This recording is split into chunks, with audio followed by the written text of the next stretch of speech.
बालक तो ऐसे ही होने चाहिए। उस समय बालक कितना ध्यान आकर्षित करते थे, कितना सुंदर उनका व्यक्तित्व रहा होगा, कल्पना करना सहज नहीं है। लेकिन ये जीवन का कटु सत्य है कि बच्चे तो अच्छे ही लगते हैं, और बच्चे अच्छे लगते हैं उनके लिए माता पिता को प्रयासरत रहना पड़ता है। गुरु महाराज भी बहुत प्रयास करते हैं। मुझे याद है सन 70 में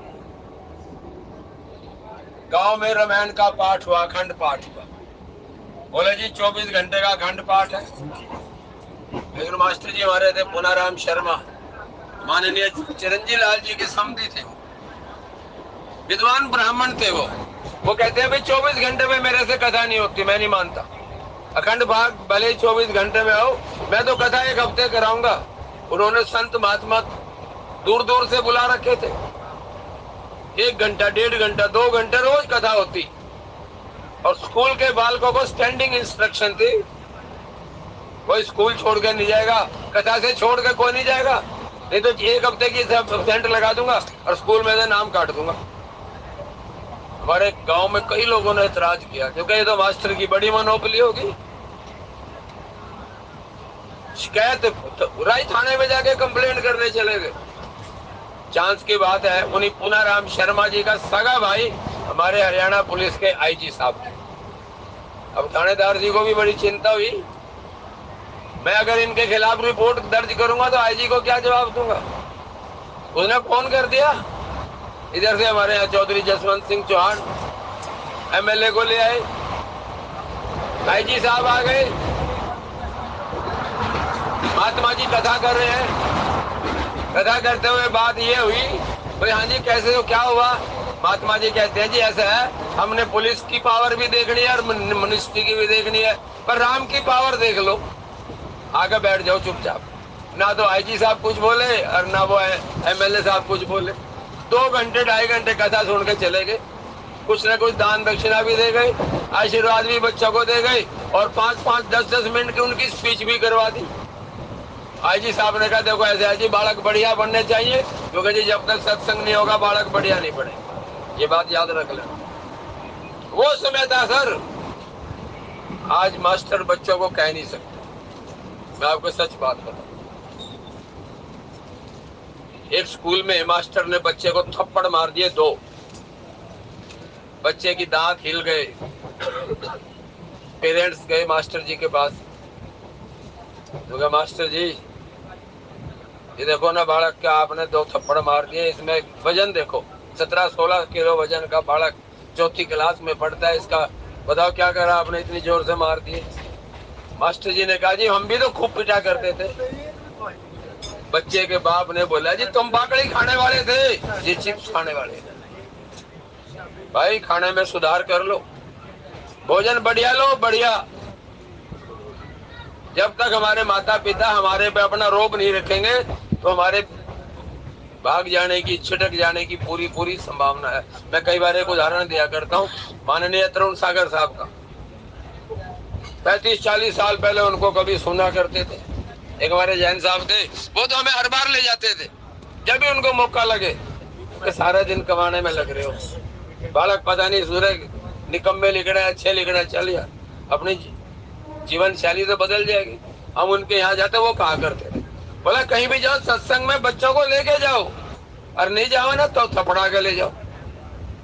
जब तो बड़ी बुरी लगे थी, लेकिन वो क्योंकि वो ऐसे संत है जो अवेश अवतार कहे जाते हैं, लक्ष्मण जी की तरह, परशुराम जी की तरह, वो कहते थे नहीं ले जाओगे ना तो ये बालक थप्पड़ मार के घर से काट देंगे। जब तुम बुढ़े हो जाओगे, थारे शरीर में ताकत नहीं होगी, घर थारे से खोज लेंगे और तुम मोह ममता में वैसे मरे रहोगे। बात तो सच है। इसलिए बालक ऐसे होने चाहिए, स्वस्थ, सुंदर, तंदुरुस्त, संस्कारी।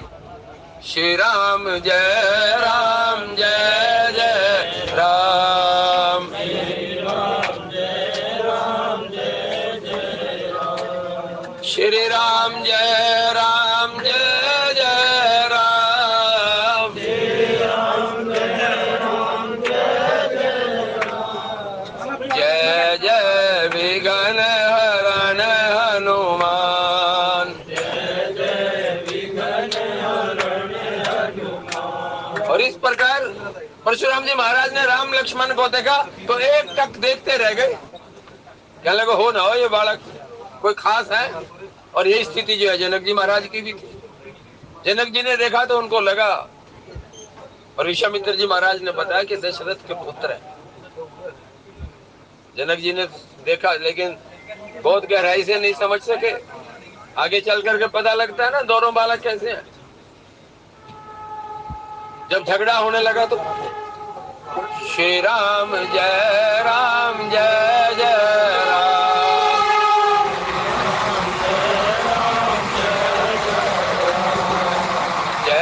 जय विघ्न हरण हनुमान। परशुराम जी महाराज और जनक जी महाराज ने जब जब अखंड रूप में भगवान श्री राम को देखा,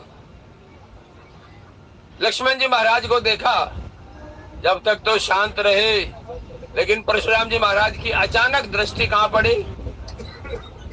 अखंड से खंड की तरफ। और खंड कौन थे? धनुष बाण जो टूटा हुआ पड़ा। ये समाज जो है खंडित है, खंड है। ये परम पिता परमेश्वर जो है वो अखंड है। जब तक हम जीवों का, हम लोगों का ध्यान और स्मृति परमात्मा के नाम के साथ जुड़ी रहेगी तो हम सर्वश्रेष्ठ और सुखी रहेंगे। जब हम ईश्वर के उस अखंड रूप से दृष्टि हटेगी तो ये संसार रूपी खंडित दल दल में हम देखेंगे तो हम दुखी हो जाए।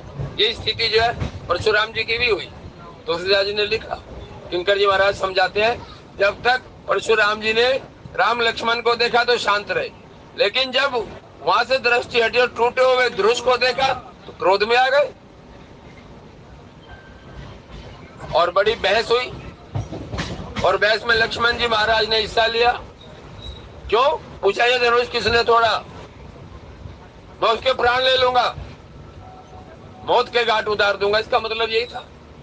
लेकिन रामचरितमानस एक बात और भी बताती है, अरे तुम्हारे भाई को कोई धमकी दे रहा है। लक्ष्मण को लगा मेरे धनुष तो मेरे भाई ने तोड़ा, मारा तो जाएगा, मेरा भाई मारा जाएगा, उसको ही धमकी दी जा रही है तो लक्ष्मण क्यों बर्दाश्त करे, भले ही छोटा हो।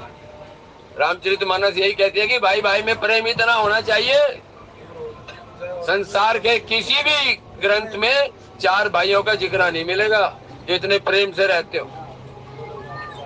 हम एक स्टोरी और पढ़ते थे लॉर्ड बायरन की, अंग्रेजों का इतिहास था सन 1700 के आसपास। 7 भाई थे, 7 सातों के सातों वीर थे, बहादुर थे। उनको वरदान था कि वो अपने देश के लिए ही कुर्बान होंगे, राष्ट्र के लिए, अपने धर्म के लिए, और किसी काम के लिए नहीं, किसी भी गलत बात के लिए। 7 भाइयों का यही नियम था। कई बार एक राजा ने उनके ऊपर अटैक कर दिया, 2 भाइयों को जान बचाने के लिए भाग के जाना पड़ा और समुद्र की खो में जाके छुप गए। और ऐसे जहरीले और खतरनाक जानवरों के बीच में सो नहीं सकते थे, पता नहीं कौन सा जानवर आके उनको खा जाए। दोनों भाई दूर है, 10 मीटर की दूर पे एक दूसरे को देख रहे हैं, लेकिन जकड़े हुए हैं हालातों से। श्री राम जय जय राम।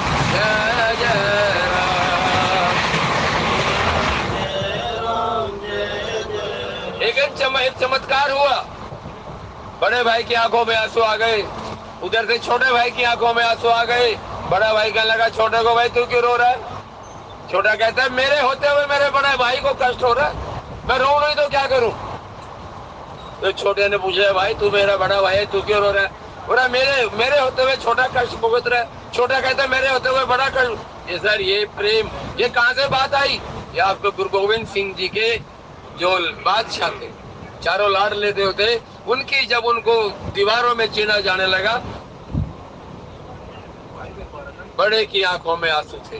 क्या कहा था उन्होंने? दशम स्कंद उठा के पढ़िए, गुरु गोविंद सिंह के द्वारा लिखा गया। उन्होंने एक बात कही थी, बड़े ने कहा कि छोटे के प्राण मेरे सामने लिए जा रहे हैं, मैं कितना बदनसीब हूं, मेरे सामने ही। सर ये भाव भाइयों में होने चाहिए। आज क्या है, भाई भाई में प्रेम इतना नहीं है। मैं एक उदाहरण कभी कभी दिया करता हूँ, मैं माफी चाहूंगा, हमारे कृष्ण कुमार जी बैठे हैं, कई बार कहते हैं आप कथा रिपीट करते हो, लेकिन जो बात कहने की है ना उनको कह देना चाहिए। बात तो है 15 साल पुरानी। दो भाई हमारे साथ डेली पैसेंजर गनौर के चला करते, किसी गांव से आते थे। बड़े भाई ने अपनी लड़की की शादी करी, उसने बहुत अच्छा ब्याह करा, लगभग 15-20 लाख रुपए के करीब खर्च कर दी। कुछ समय ऐसा आया, कुछ सालों के बाद छोटे भाई की लड़की का भी विवाह होना था, लेकिन जब विवाह होना था, जो रिश्ता कराया किसी ने, तो लड़के वालों ने एक बात कह दी, क्योंकि बड़े भाई ने तो भाई इतना बढ़िया ब्याह करा, सारे इलाके में मशहूर है, छोटा पता नहीं के क्या करेगा, क्योंकि उसकी माली हालत उससे बहुत कम थी, हल्की थी। एक मिनट समझने का प्रयास करें। छोटे भाई के कान में बात पड़ गई, छोटे भाई ने बड़ी चिंता करी, गाड़ी में चलते थे, एक दिन स्टेशन पे स्पेशल उतर गया। उसने कहा भाई एक बात, जवा साहब एक तकलीफ है। मैंने कहा बता भाई। क्या लगा, मैंने लड़की की शादी करनी है, बड़े भाई ने बहुत पैसे खर्च कर दिए, मेरे पास इतनी गुंजाइश नहीं, मैं चाहता हूँ ब्याह फिर भी बढ़िया हो जाए, मेरी हेल्प कर दो। मैंने कहा मैं 1 लाख रुपया दे सकता हूँ,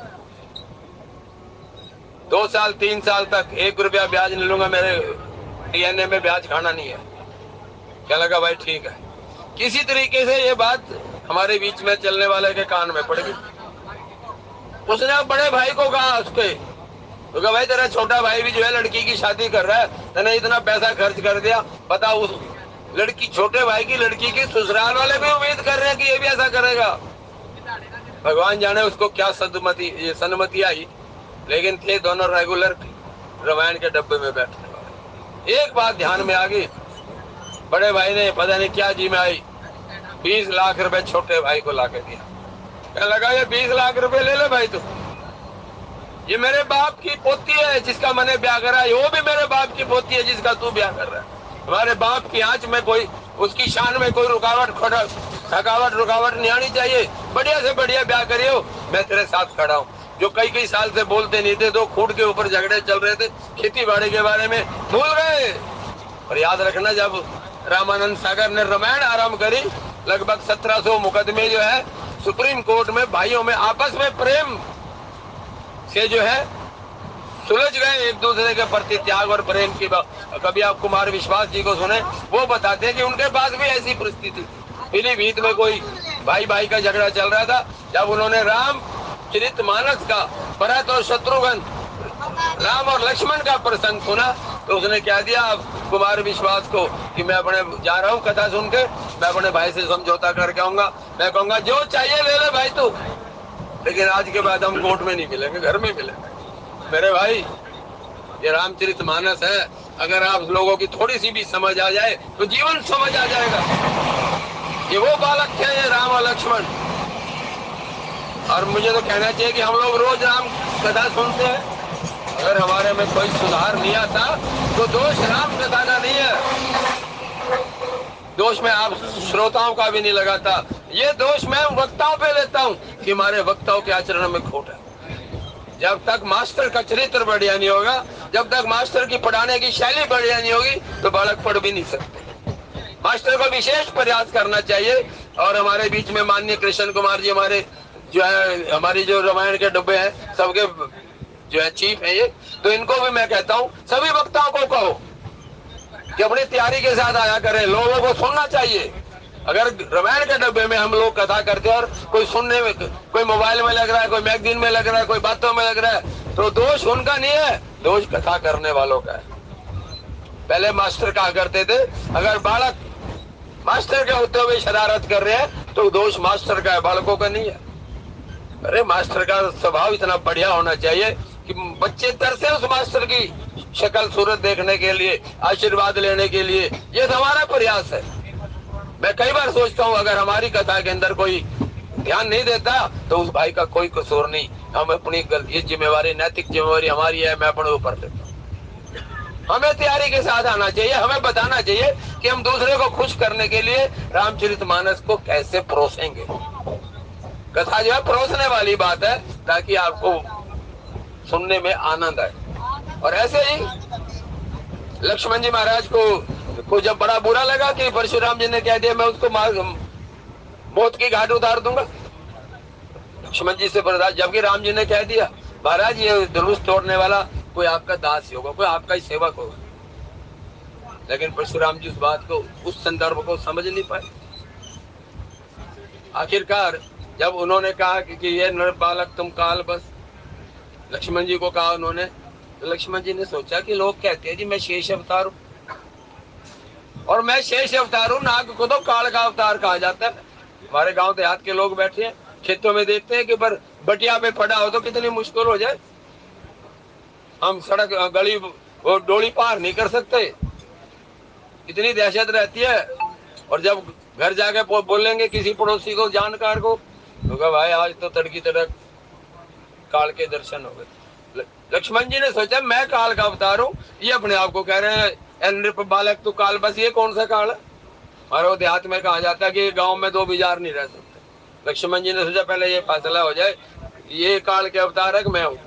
इसी बात पर दोनों उलझ गए, और उलझ गए तो अंत में एक बात देखिए ध्यान से, लक्ष्मण जी महाराज जीव आचार्य हैं, जीव आचार्य, संसार के हर जीव के गुरु हैं, गुरु। और सबसे बड़ी बात क्या हुई, जब परशुराम जी ने जोर दिया इस बात को कि तुम जानते नहीं ये धनुष किसका है, वो कितना विद्वान, कितना महान, कितना सर्वशक्तिमान और सर्वगुण संपन्न सर्वश्रेष्ठ होगा, तो परशुराम जी को लक्ष्मण जी कहते हैं तो तुम कौन सा जान रहे हो कि धनुष तोड़ने वाला कैसा होगा?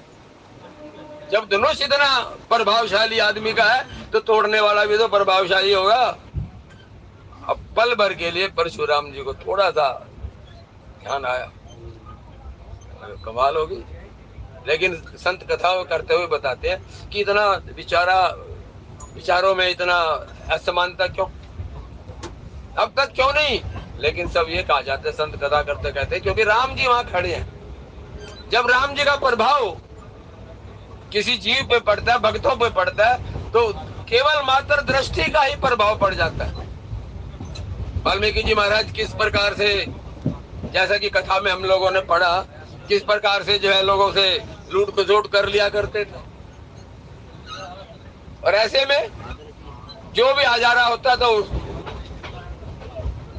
उसके साथ शरारत कर देते थे। एक बार जो है कहा जाता है, एक संत महात्मा बताते हैं कि नारद जी महाराज थे, जब वहां से गुजरे तो वाल्मीकि जी महाराज एक पेड़ के ऊपर अपना कमर सिर टिकाकर पैर रख के लेटे हुए थे।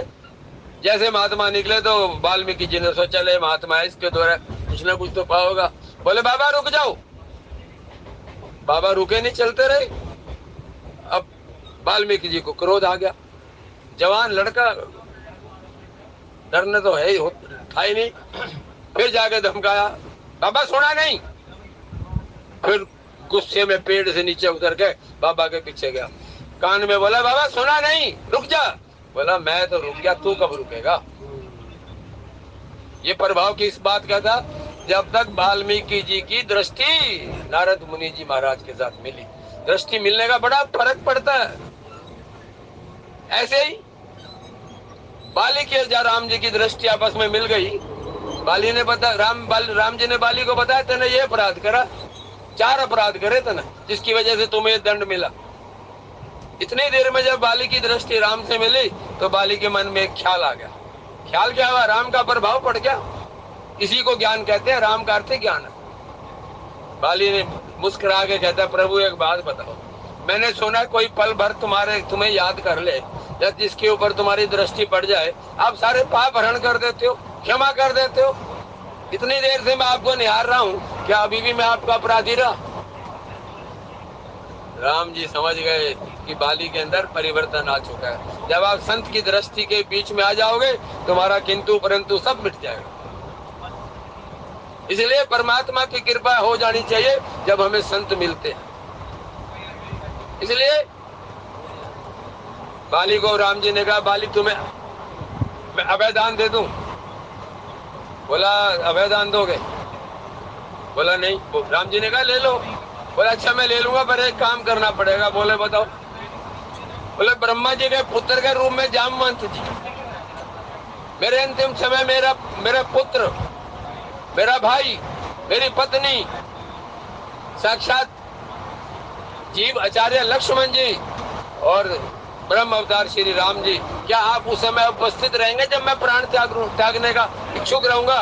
राम जी ने कहा मैं इस बात की गारंटी नहीं देता। बोले फिर मैं इंतजार नहीं करता, इससे बढ़िया समय नहीं मिलेगा, आकर के मुझे ले लो, स्वीकार कर लो, लेकिन मेरी एक प्रार्थना है। बोले कहो। बोला प्रभु मुझे अपने चरणों में समा लेना। राम जी ने कहा तथास्तु। बोले मेरे बालक को अपने चरणों की सेवा देना। ये कहा था। हम चाहते हैं ना, सारे, हर कोई चाहता है कि हमारे बच्चे समझदार हो, ज्ञानी हो, भगवान को मानने वाले हो। हर कोई चाहता है मेरा बच्चा सत्संग करने वाला हो। भगवान ना करे किसी का बच्चा शराब पीनी सीख जाए।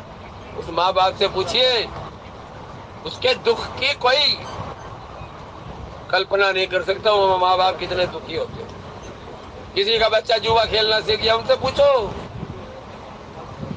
कितने माँ बाप दुखी होते हैं। उनसे पूछो, और किसी गलत आदत में पड़ जाए, माँ बाप कितने तड़पते हैं उनके लिए। तो इसलिए बच्चे जो है संस्कारी होने चाहिए, और ये तभी संभव है जब तक हम सत्संग में नहीं जाएंगे, हमें संतों की कृपा नहीं मिलेगी, संतों के चरणों की धूल हमें नहीं मिलेगी, जब तक हमारे सुधार की कोई गुंजाइश नहीं है। ये बात कई बार हम देखते हैं व्यवहारिक जीवन में, एक प्रसंग आ गया मन में कि हम रावण की बड़ी तारीफ करते हैं। बहुत लोग कहते हैं बड़ा विद्वान था, बड़ा ज्ञानी था, बहुत लोग बोलते हैं। कई लोग जो है, जो हमारे नेगेटिव चरित्र है हमारे शास्त्रों में, उनकी भी बड़ी तारीफ करी जाती है। कल ही किसी से बात हो रही थी, बोला ये करण का कोई कसूर नहीं था, कृष्ण जी ने ऐसी तैसी करवाई। मैंने कहा जी कृष्ण जी तो एक बात कह रहे हैं, अगर आप धर्म का साथ दोगे तो मैं आपके साथ हूँ, अधर्म का साथ दोगे तो मैं आपके खिलाफ हूँ। बोले इसमें क्या खिलाफ हो गया जो उन्होंने दुर्योधन को कह दिया? ओके, जब मुझे पता हो कि मेरे सामने वाला जुआरी है, शराबी है, और मैं उसके साथ बैठा हूँ, एक बात याद रख लेना, मेरे पे भी वही स्टैंप लग जाएगी जो मैं दूसरों के साथ बैठा हूँ। अपने आचरण को संभालने का प्रयास करो, सोसाइटी को सुधारने का प्रयास करो। अगर करण ने ये सोच लिया होता कि धर्म और धर्म में अंतर क्या है, लेकिन वो जुबान पे अड़ गया एक बात पर। और बहुत सारे लोग कहते हैं कि करण को अच्छा माना जाता है, अर्जुन को अच्छा नहीं मानते। करण के बराबर तो अर्जुन को ही नहीं मानते। हम रावण को इतना विद्वान मानते हैं जैसे हम राम जी को बोना करके बताना चाह रहे हो कि रावण जो है राम से ज्यादा विद्वान।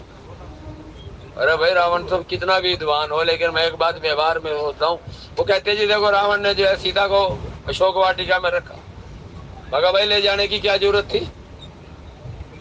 ले जाने की क्या जरूरत थी? या उस धोबी को जाकर समझा के आओ जिसने राम जी को सीता के आचरण पे जाके कमेंट्स कर दिया, जब उसकी पत्नी, धोबी की पत्नी अपने मायके चली गई और कहा जाता कि 7-8 महीने के बाद वापस आई, धोबी ने रखने से मना कर दिया।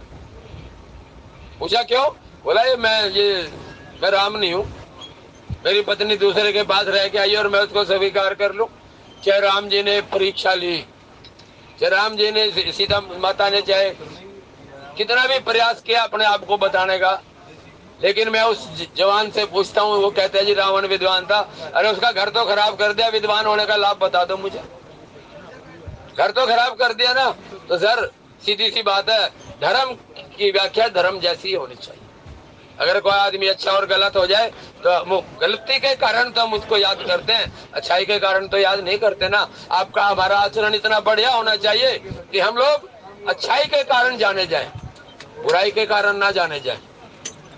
हम ऐसा कोई ना काम ना करें जिससे हमारे माता पिता को किसी भी तरह का कलंक लगे। कोई भी काम ना करें भगवान से, परमात्मा, और 24 घंटे परमात्मा से जुड़े रहने का यही तो कारण है। जब हम परमात्मा से नहीं जुड़ेंगे, जब तक हमारे मन में पता नहीं कैसे कैसे गंदे विचार आते रहेंगे। इसलिए जब भी समय मिले भगवान के नाम से जुड़ते रहो। अकेले हो जाते हो कोई बात नहीं, ध्यान लगा लो। जहां भी आपकी आस्था विश्व जो है अच्छी लगे, परमात्मा के नाम के साथ जुड़ो। जिस गुरु महाराज को मानते हो उसी के चरणों में प्रणाम कर दो। बोले महाराज, गुरु जी महाराज मुझे सद्बुद्धि दो। गुरु से मांगना है तो सद्बुद्धि मांगो, झुकना सीख लो। और जो झुकना सीख गया समझो कि जीवन को पा गया। हम कई बार पुरानी कहावत कहा करते थे, तरुण सागर साहब की वो कहा करते थे, जो पिता के चरण छूता है वो कभी गरीब नहीं होता, जो माँ के चरण छूता है वो बदनसीब नहीं होता, और जो भाई के चरण छूता है वो कभी गमगीन नहीं होता, जो बहन के चरण छूता है चरित्रहीन नहीं होता। विनोद गौड़ कहते थे, भाई बहन तो आगे, माँ बाप भी आगे, और वह रहेगी जिसे ब्याह कर लाए थे, मगर जो घरवाली के चरण छूता है कर्महीन नहीं होता, और जो गुरु के चरण छुएगा वो धर्महीन नहीं होता। याद रखना, गुरु के चरणों में आपको धर्म मिलेगा। गुरु, दुनिया का कोई गुरु आपको अधर्मी होने के लिए प्रेरित नहीं करेगा। जरूरत हमारे झुकने की है, हम झुकते नहीं। और जब सत्संग की बात होती है तो लक्ष्मी जी और विष्णु भगवान भी आकर के झुक जाते हैं। देखिए कथा में भगवान की बात चल रही है, लक्ष्मी जी आ गई बीच में। हमारे नौजवान बच्चों ने, माननीय श्री नीरज कौशिक जी ने जो है, नाम लिए बिना मैं कहाँ रहूंगा, आपको किसी ने दिया, आपने तो मुझे दिए, मैं तो आपका नाम लूंगा।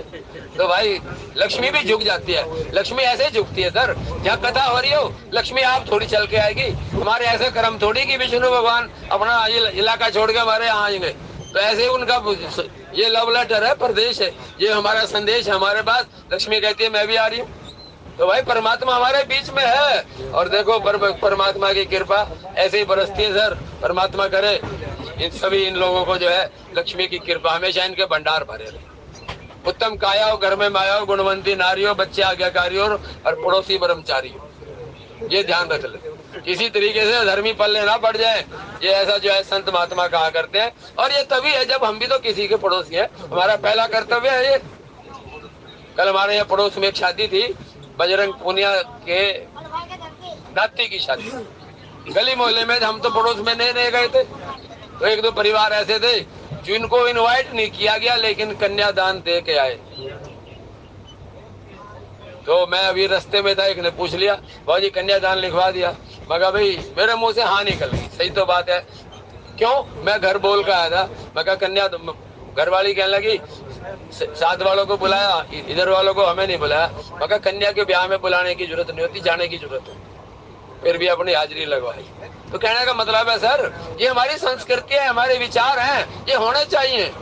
और जो अच्छी संस्कृति को भी हम नहीं बचा सकते, फिर हम खुद ही गंदी संस्कृति की तरफ चले जा रहे हैं। अपने आप को समझाने का प्रयास। इस प्रकार से सीताराम जी का ब्याह चल रहा है, और ब्याह में तो झगड़े होते हैं, अभी आपने देखा है। इसलिए कई बार बहस भी करनी पड़ जाती है। और सीताराम जी के ब्याह में जनक जी महाराज ने चिट्ठी भिजवाई, और वो चिट्ठी कैसे, अपना ब्याह याद कर लो, ध्यान मजा आ जाएगा याद करके। जब आपकी भी पीली चिट्ठी आई होगी, जब हमारे बालकों की भी आई होगी, इतनी खुशी होती है सर। और ये खुशी जो रामचरितमानस में दशरथ जी महाराज की ये खुशी जो थी, जिस तरीके से तुलसीदास जी महाराज ने वर्णन किया ना, कोई नहीं कर सकता। राम लक्ष्मण कब के गए विश्वामित्र जी के साथ, और अचानक जो है चिट्ठी आ गई। और कहा जाता है कि दशरथ जी महाराज ने खुद खड़े हो गए, दूध से चिट्ठी से हाथ से अपने हाथ से ली। ये नहीं कहा कि किसी मंत्री को कहा कि ले लो। किसी का मान सम्मान करने का तरीका है ये। आप खुद जाते हो, कोई और आता है। और इस प्रकार से आप देखें, जब हमारे देश में कोई किसी और देश का प्रधानमंत्री या राष्ट्रपति आता है, हमारे राष्ट्रपति प्रधानमंत्री स्वयं जाकर के उनका आदर मान करते हैं। ये हमारी संस्कृति रामचरितमानस से ली गई है। ये संस्कृति रामचरितमानस से ली गई। मैं तो ये भी कहता हूँ, ये अंग्रेज हमें 14 फरवरी को जो वो लाल रंग का फूल 2-2 हजार का खरीद के लाते हैं, ये भी हमारी संस्कृति हमारे से ली गई। राम और लक्ष्मण फूल लेने तो गए थे, और वहाँ पे सीता जी महाराज सीता माता मिली। क्यों? सीता जी को माँ ने भेज दिए, जा पुत्री फूल लेके आ, और उनको गुरु जी ने भेजा। और माँ भी गुरु और वो भी गुरु, दोनों का पैरेलल जो है रिस्पेक्ट है। और वहाँ पे जो है फूल तोड़ने गए थे। अंग्रेजों ने सोचा कि हिंदुस्तानी बड़े तेज है, फूल के बहाने उन्होंने फूल को उठा लिया। एक नौजवान एक दिन कह रहा था ये पता नहीं फ्रांस की कोई संत महात्मा था, मगर फ्रांस का संत महात्मा हमारे राम और लक्ष्मण के टाइम से पहले का था क्या? सोचने की बात है। कल ही मेरे ख्याल में कोई बात चल पड़ी, केडी सर ने कोई बात करी तो एक मेरे को बात याद आ गई। बोला जी गैलीलियो ने कहा जी धरती गोल है। हमने मान लिया भी महान विद्वान अंग्रेज है, हमने हजारों किताबें उसके ऊपर लिख डाली। लेकिन मैं कहता हूँ जब नर वराह अवतार के अंदर जब भगवान वराह ने धरती को समुद्र में से बाहर निकाला तो आपने देखा कि चांद की तरह, सूरज की तरह, फुटबॉल की तरह गोल थी वो। क्या ये बात हमारी आज तक समझ में नहीं आई जो हम गैलीलियो को हीरो मान बैठे? अपने शास्त्रों को पढ़ो सर, ध्यान से पढ़ो, आनंद आएगा। मैं हाथ जोड़ के कहता हूँ अपने अपने इन बैगों के अंदर एक एक किताब शास्त्र की रख लिया करो, लाइब्रेरी के मेंबर बनो, उनको पढ़ो। इतना आनंद आएगा कि जीवन जीने का मकसद समझ में आ जाएगा। नहीं तो हमें पता नहीं हम क्यों किस काम के लिए जीते हैं, कहाँ जाएंगे, कहाँ से हम आए, क्या हमारा होगा और हम क्या करके चले गए। श्री राम जय राम जय जय राम। कब हम जीवन को पा जाएंगे? शहीद भगत सिंह 23 साल की उम्र में ही जीवन को सलूट कर गए और उन्होंने वो जीवन पा लिया कि बेहिसाब। 2 लड़के, उनका नाम भूल रहा हूं मैं, कोठारी बालक, जिन्होंने मस्जिद टूटने के टाइम 2 बालक थे जिनके जो शहीद हो गए थे। उनकी बहन ने अभी कहा कुछ दिन पहले, कहते मेरे तो 2 भाई खोए थे लेकिन करोड़ों भाई मुझे मिल गए हैं, मुझे 2 भाइयों के खोने का कोई दुख नहीं। करोड़ों भाई मेरे हो गए, करोड़ों भाई मेरे अपने हो गए हैं, मैं 2 भाइयों को क्या गिनूं? मेरे उन सभी भाइयों में मेरे दोनों भाई भी हैं। तो मेरे भाई, जो जीवन के लिए में त्याग कर जाता है वो सब कुछ पा जाता है। आपने पाना हो तो जीवन में त्याग करना सीख लो, और जब त्याग करना सीखोगे तो जीवन में कभी दुख नहीं रहेंगे। और संत कहते हैं कि अगर आप थोड़ा बहुत दान पुण्य इत्यादि करते रहे, अरे 2-4 रुपए रोज भी दान कर दो, कोई दिक्कत नहीं। हम गरीब जब तक हैं जब तक हमने दूसरे का कर्जा देना है। जिस दिन कर्ज मुक्त हो जाओगे ना, आप गरीब कहाँ से रह जाओगे ये बताओ? व्यवहार की बात है सर, व्यवहार की बात है। अगर मैंने कृष्ण कुमार जी को 1000 रुपए मैंने उधार लिए 10 साल पहले और दिए नहीं, आज मेरी माली हालत बढ़िया होगी और मैं 50-50 हजार दान करता हूँ। कृष्ण कुमार जी मन में सोचेंगे 10 साल हो गए मेरे 1000 रुपए याद नहीं आता, आज 51,000 दान करे। तो देखो माइक पे बता रहे हैं। तो भाई एक बात सुन लो, वो 51,051 पैसे भी नहीं है। क्यों? जब तक मैं एक कर्ज से मुक्त नहीं होता दूसरा दान देने का अधिकार नहीं है। आपको भी अगर आपने जीवन में सुख शांति पानी है तो आप भी दान करना सीख लो। 2-4-5 रुपए दे दिया करो, कोई दिक्कत नहीं आती। कहीं भी तुम्हारा मन ठुकता हो, किसी गरीब आदमी की हेल्प कर दो। क्यों? हेल्प वही करता है जो हेल्प करने लायक होता है। ये प्रेरणा भगवान देता है आपको, ये ध्यान रखिएगा। एक शिव पुराण में एक प्रसंग आता है, एक माता जो है बनारस में भिक्षा मांगती थी गंगा के किनारे, उसको कोई भीख नहीं देता था।